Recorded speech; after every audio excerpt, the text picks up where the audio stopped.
정부가 코로나19와 일상생활의 공존을 의미하는 용어로 위드 코로나 대신 단계적 일상 회복 방안을 사용하기로 했습니다. 위드 코로나란 함께를 의미하는 위드와 코로나19의 합성어로 코로나19와 일상을 함께한다는 의미입니다.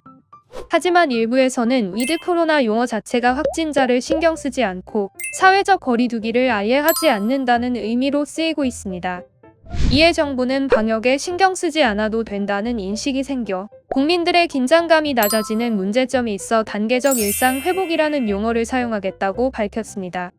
현재 우리나라는 확진자 수에 맞춰 방역 단계를 세부적으로 나누고 몇 명까지 모이는지 제한을 두는 등 사회적 거리 두기를 엄격하게 하고 있습니다. 하지만 전염성이 강한 코로나19 특성상 세계적 유행이 언제 끝날지 불투명한데 사람들의 활동을 제한하고 규제하면 아이들의 교육 문제, 자영업자의 피해 등 다른 사회 문제로 이어진다는 지적이 있습니다.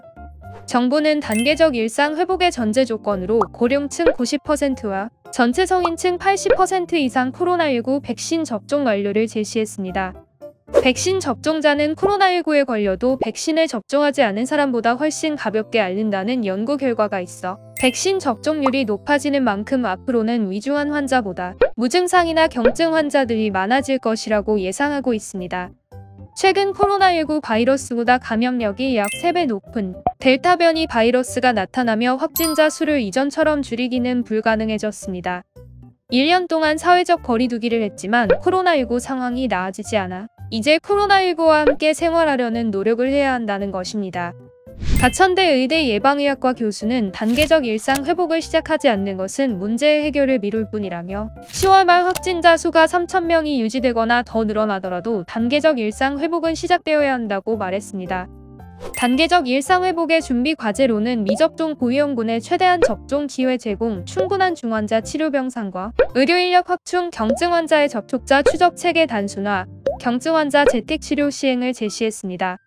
방역 당국은 단계적 일상 회복으로 전환하더라도 사회적 거리 두기 자체를 없애지 않을 것이며 특히 실내 마스크 착용은 꼭 지켜야 한다고 강조했습니다.